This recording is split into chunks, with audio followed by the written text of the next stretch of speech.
be recorded. You're like the precise lawyer, and you got that one wrong. Okay. Welcome to the Ordinance Committee meeting of the Wallingford Town Council, which I call to order for April 22nd, 2021. Everyone, please rise for the Pledge of Allegiance.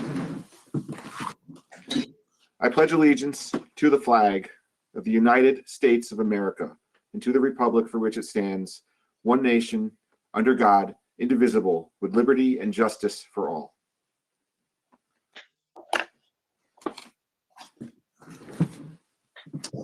Is Cheryl Ann, I think I saw you on the meeting. Good evening, I am here.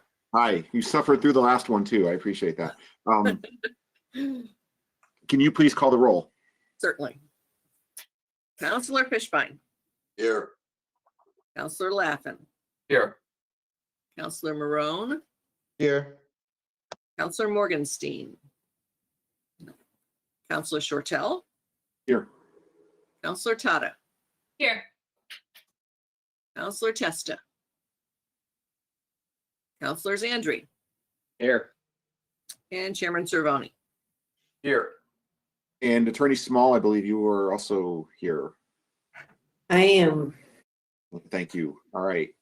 So I don't see a huge crowd, so I don't know if I want to get into the explanations I usually do. This is the Ordinance Committee. It is a committee of the full Town Council, even though it's a committee.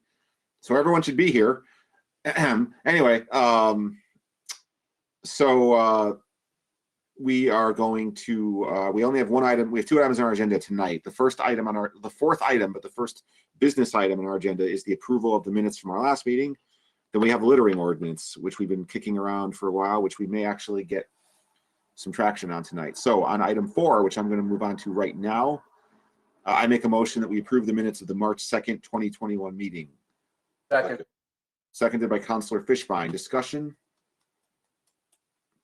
All in favor? Aye. Opposed? Abstentions? The motion carries. The minutes are approved. Moving to item 5, discussion and possible action on littering and dumping ordinance section 139. This is Councilor Zandri's item, which he brought to us, I think, at the end of last summer. We've been looking at it, and poor Janice has been living in the world of trash and litter and dumping for all this time. And I know, Janice, you had sent around the document with the latest revisions. So I'd like to start. Do you want to walk us through what's different about this latest version of the revision? Yeah, I've given you the red line version, which some of it is just cleaning up some of the language that already existed. I've added fines, which hopefully I've captured what you wanted. And I just straightened out a few paragraphs. So I think, unless you have some major changes, we're very close or there. It's up to you.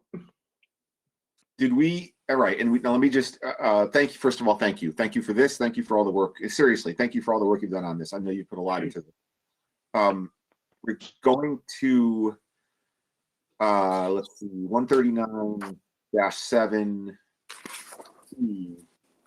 I guess I want to start here just by looking at the fine. So the fines we have here, $200, $500, and $1,000 is what that's where we landed. So that's, something I want the group to weigh in on. If I know we wanted to really make this have some teeth.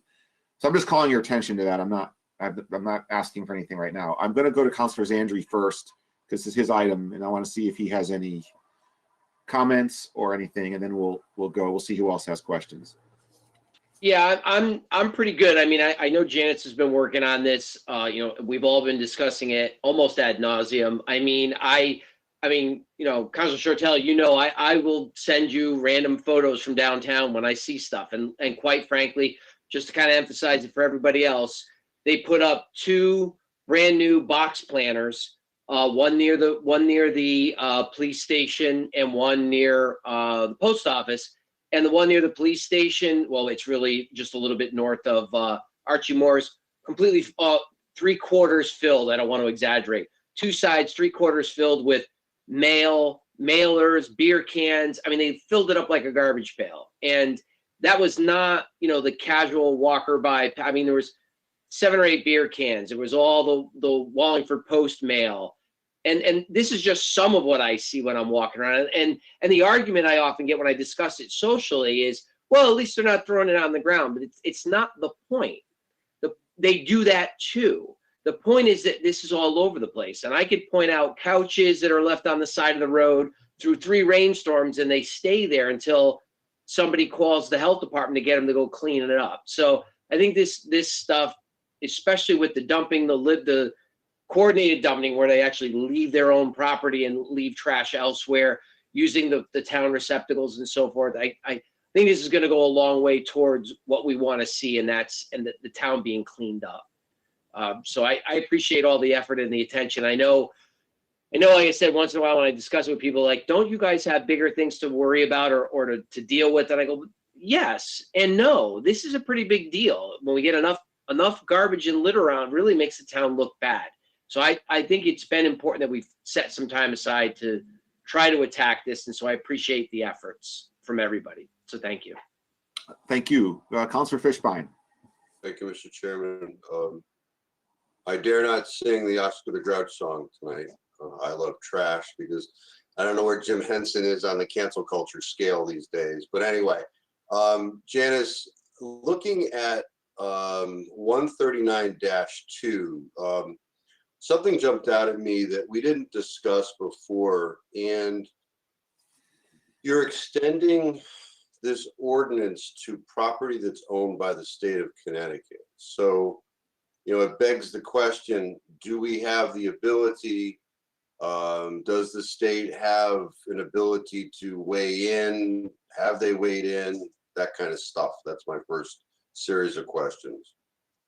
I added that just when I was, as I was going through this again, I wanted to go through all of the different statutes, and we are authorized to do that. And it's really the main concern of state properties are the public lands being, you know, primarily open space type areas. So we can include it in the ordinance. So I decided to put that in. We can take it out, but we do have the authority to do that.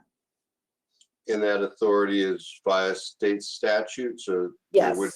Okay, so I'll trust you on that. That's news to me, but I'll trust you on it.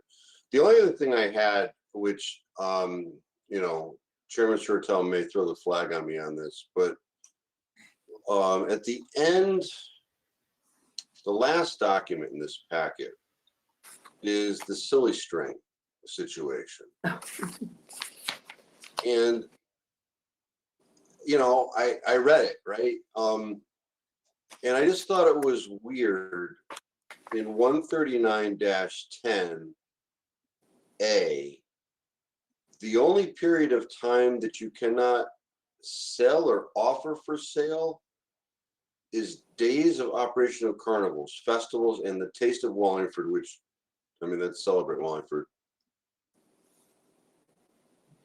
I'm And I going to be, understand- I'm going to be very honest with you. I didn't actually even pay attention to this section. It's only there because it's part of the article. And we changed it to Article 3. So I honestly, I didn't even go through this section. So, I mean, I kind of have a vague recollection of, I remember Chairman Parisi was very big on this subject many years ago. But I'm sorry, if you want me to go through this and maybe look to clean this up, it's actually not a uncommon section. I've seen them from other towns, but I'd be happy to take a look at that. But honestly, I didn't do that. Yeah, I mean, I'll defer, but you know, just looking at that, if the intent is to ban the sale of silly string, I mean, I can't tell from this when I can sell, when I can't sell. I mean, days of operation of carnivals. So I can sell the day before the carnival opens, but I can't sell while it's in operation or during that day, but I can sell the next day. I mean, does this, well, I would want to know what were they looking to do here? I mean, I'd be happy to be, to just to take a look at it and maybe it needs to be cleaned up. If you're still, is silly string still a thing? I don't even know if it is or not. I don't know either, but and that conjunction sort of like Taste of Wallingford requiring a permit from the appropriate town of Wallingford agency on days of public parades. There's something missing there. I mean, Yeah, I think the concern was that people would get by these things and during these types of events would kind of go crazy with silly string, which I think is actually the object of the product. But I'd be happy to take a look at that if you guys want me to. And what I could do is, if this goes forward, I could circulate something. You can actually have it available for you, but if you don't like it, you don't have to act on that part of it. It's up to you guys how you want to do that. I'd like to have you look at it. I don't want to bog down this because I really appreciate the work that went into it. I think we got to do this. If I had my druthers, I would advance the language that we have to the council with the understanding or intent that at a future meeting, we're going to deal with this and try and clean it up or figure out what was necessary here. So that's all I had. Thank you, Mr. Chairman. Yeah, question. So I hear you saying, and I don't disagree, that the wording in terms of, like you said, when it can't be used seems to be contradictory or confusing. Would you be, though, are you saying you want to take up clarifying the wording, or do we even need this at all? Like, why do we have? I would have Janice look at it. Do we need it? Well, look, I want Janice to look at it too, but I mean, I can look at it. You can look at it. Counselor Tada can look at it. I mean, I don't, silly string to me is not, people shoot off fireworks all the time at all hours, which to me, which drives me crazy. And that to me, and I know that's not litter, but I'm saying in terms of things that go on, that happen, that to me is a bigger deal than silly string. I mean, I've lived here my whole life, unless I missed something, that there was a time when silly string, like. Yeah, yes.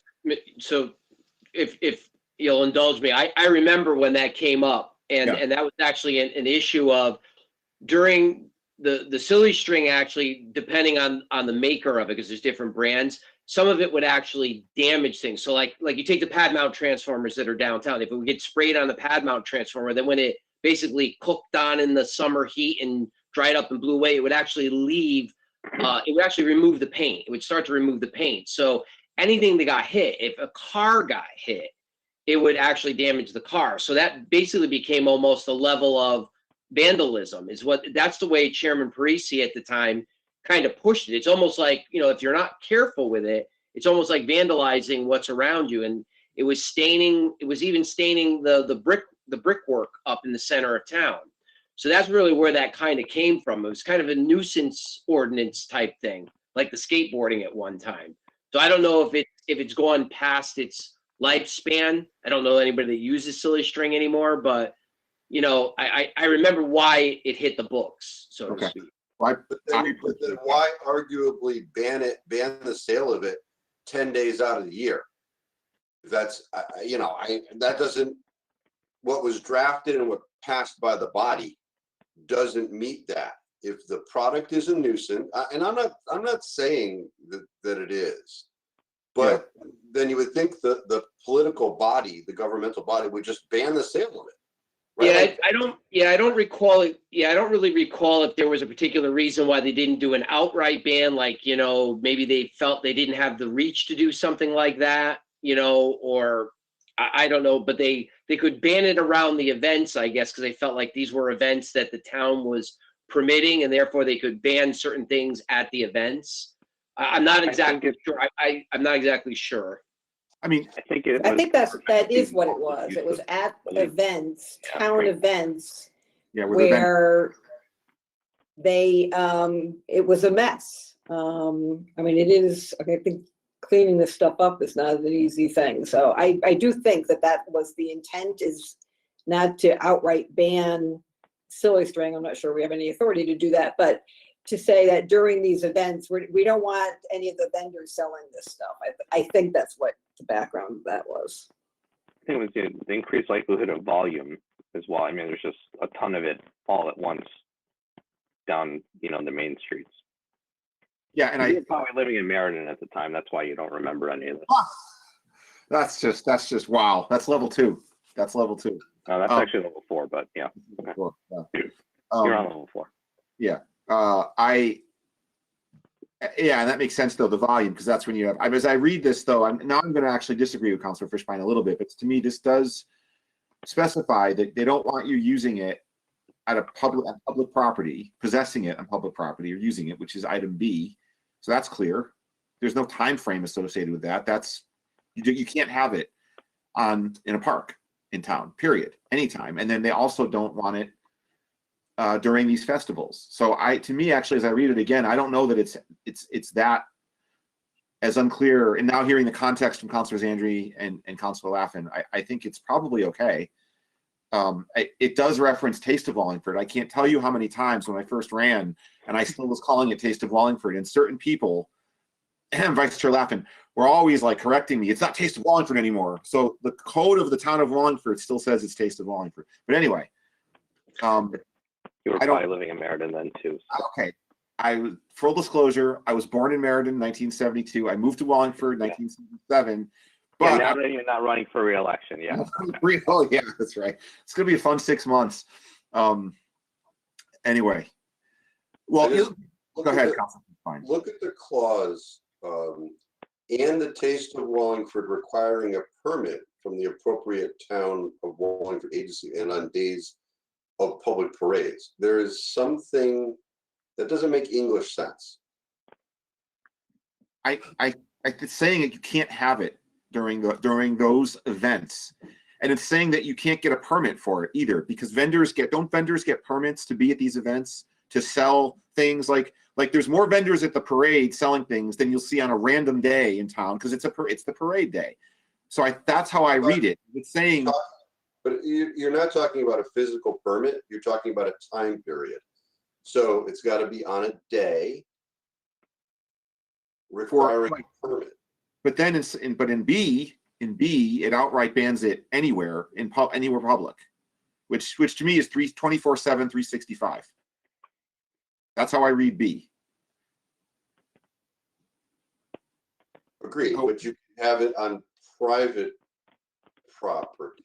Sure, but as Janice said, I don't think the town has the authority to say that you can't. So why are we banning the sale of it on a carnival day within the town if I intend to use it on private property? Because I think people weren't using it on private property. I think, as Councilor Andrew indicated, that's where you had those events, you had all these kids and all these families and all these people, and that's where it was getting sold. And they were all using it and spraying it everywhere. And that was the problem I gather that was being addressed. It wasn't, you had a party at your house and a few of you sprayed it. It wasn't that. It was all getting all over the place, like Councilor Andrew said, on the bricks. With people. Then why doesn't it just say no person, form, or corporation shall possess silly string at or upon public parks, public buildings, public streets, public sidewalks, public property, or any other public property? You don't need a lot of the gobbledygook. Well, you don't need, right. I think it's probably to make it airtight so people don't think there's exceptions to B. That's how I read it. That's pretty damn straight. I mean, shall not possess on public property. Here's what we'll do. Since you're willing to vote for this, perfect is the enemy of good. So since you're willing to vote for this, to advance this tonight, we'll advance, as long as there's no other questions from the council, and we'll check in with the public, whoever is on from the public and is suffering through this. We'll advance this as presented to the public hearing, and then you can bring it back. Like you said, you can bring it back later in the summer or something, and we can talk about silly string. Yeah, no problem. All right. I mean, see, I'm being serious. Like we can get into this. I'm not mocking you. Down in Hartford, they want me to shut up, so they give me what I want, and we go away. No, Craig, I want you in the middle of a municipal election. I want you to be focused on silly string. That's what I want. That's what we're going to do. Oh, I got left. Chairman Cervoni. That's level 5. I just can't believe there's actually a way to make him shut up. He said shut. You guys are very entertaining tonight, I must say. Because we're punchy. We're always entertaining. Yeah. Come. I'd like to move this item to the next town council regular meeting agenda. Thank God. I second that. Second. That was Um, first. Craig, you I can. thought Jason was going to move it. He's been like pouring his heart and blood into this. I'm fine. Whatever moves it forward. We don't need to redo You it. just want it done. You don't even need the glory. You just want action. I appreciate that. I respect that. All That's right, level 6. we have a motion on the table. And now, do we have any other comment from the council besides Chairman Cerrone, which I just saw your comment here. Sorry. But you already spoke. All right. Any other comments from any other councilors? Mr. Chairman, I would like to know how Councilman Zandri feels about silly string. Thank you, Councilor Marone. It's probably the I same. think it's a critical discussion that we should have at a later date. You, Shortell, and myself. Ask him. The proper response is the same as Councilor Marone feels about salt. That would be the. All right. How about the second week in August? I plan on being away. That would be a good meeting. Well, so me too. Which yeah. All right. Okay. We have no comments from the council. I mean, we do have comments from the council, but they're not productive. Do we have any comments from the public? If you, I don't see anybody on the phone. I just see if you're on the GoToMeeting, you know the drill. You can put it in the chat. And seeing none, Cheryl Ann, we'll bring it back to the council. Cheryl Ann, could you please call the roll? Yes, sir. All right. Counselor Fishbein, No. Oh, I mean, yes. Counselor Laffin, Yes. Counselor Marone, Yes. Counselor Shortell, Yes. Counselor Tata, Yes. Counselor Zandri, Yes. and Chairman Cervoni. Yes. The motion passes, and so as Chairman Cervoni indicated, this does not mean this is the law. This is in effect. It just means it goes to the town council meeting for public hearing, which Chairman Cervoni will schedule at his discretion. I don't see us having any further business, so by the power vested in me by Chairman Cervoni, I declare this meeting adjourned. Thank you all. Have a good night.